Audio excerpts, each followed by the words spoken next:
बिहार विधानसभा चुनाव को लेकर सूत्रों के हवाले से एक बड़ी खबर आ रही है और सूत्रों की माने तो एनडीए में लोकसभा की तर्ज पर ही सीट का बंटवारा होगा।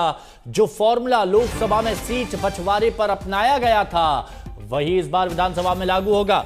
अंतर सिर्फ इतना होगा कि लोकसभा में बीजेपी सबसे ज्यादा सीटों पर लड़ी और विधानसभा में जेडीयू सबसे ज्यादा सीटों पर लड़ेगी।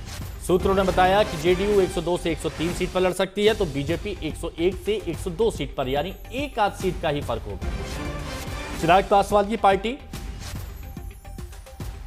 25 से 28 सीटों पर लड़ सकती है और जीतन राम मांझी की पार्टी यानी HAM को 6 से 7 सीटें दी जा सकती हैं और उपेंद्र कुशवाहा की पार्टी को 4 से 5 सीट मिल सकती हैं। तो बिहार में विधानसभा चुनाव बेहद नजदीक है, तो ऐसे में एनडीए ने लगभग तय कर लिया है, जो सूत्रों से खबर आ रही है, कि किस पर कितना दांव खेलना है, किसको कितनी सीटें देना है और कैसे एक बार फिर से सत्ता में वापस आना है।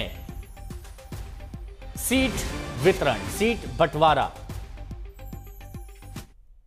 जो समझिए हम लोगों का सीट पर किसी प्रकार का कोई बात नहीं हुई है और एनडीए में सीटों के लिए बंटवारा के लिए कोई हिच नहीं है। जुलाई के महीना में या उसके पहले बाद में यानी कि अगस्त तक जारी सीटों का हम लोग निपटारा कर लेंगे। अब सबको लड़ने लायक जीतने लायक सीटें मिलेगी।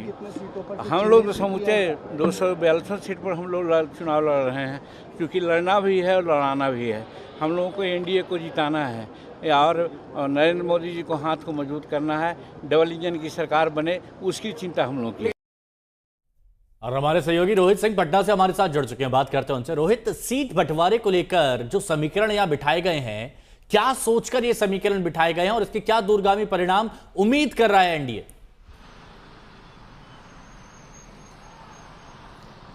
देखिए, सीट समीकरण की अगर बात करें तो हम जैसा पहला भी बता रहे थे हिमांशु कि जेडीयू की ऐसे में बल्ले बल्ले हो सकती है। तीसरे नंबर की पार्टी को अगर 100 से ज्यादा सीटें अगर चुनाव लड़ने के लिए मिलता है, बीजेपी अगर इतना दरिया दिली दिखाती है नीतीश कुमार को लेकर, तो जाहिर सी बात है ये नीतीश कुमार के लिए तो और जेडीयू के लिए तो कहें तो एक वाकई मतलब एक अच्छी खुशखबरी हो सकती है कि इतनी सीटें लड़ने को मिली। लेकिन यहाँ पर समस्या बीजेपी के लिए हो सकती है। बीजेपी भी भले उतनी ही सीटें लड़े जितनी सीटों पर नीतीश कुमार की पार्टी लड़ेंगे, लेकिन चिराग पासवान, उपेंद्र कुशवाहा और जीतन राम मांझी, क्या ये तीनों पार्टियां उतनी सीटों पर मान जाएंगी? यानी अगर 100 सीटों पर जेडीयू बीजेपी लड़ते हैं तो क्या केवल 40-42 सीटें ही जो है जो उनका बंटवारा होगा एलजेपी में, मांझी में और उपेंद्र कुशवाहा में? क्या चिराग पासवान 28-30 सीटों पर मान जाएंगे?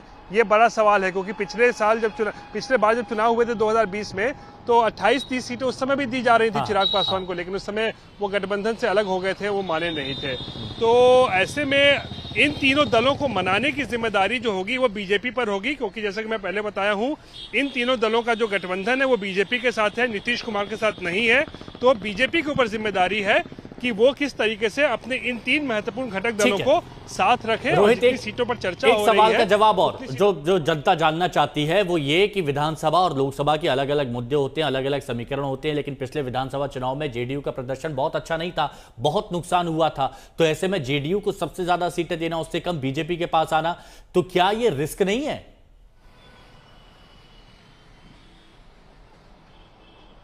देखिए हिमांशु, एक बात समझिए, नीतीश कुमार की दो भूमिका थी। 2024 में वो जरूरी थे बीजेपी के लिए, क्योंकि लोकसभा का चुनाव था, प्रधानमंत्री के लिए चुनाव हो रहा था।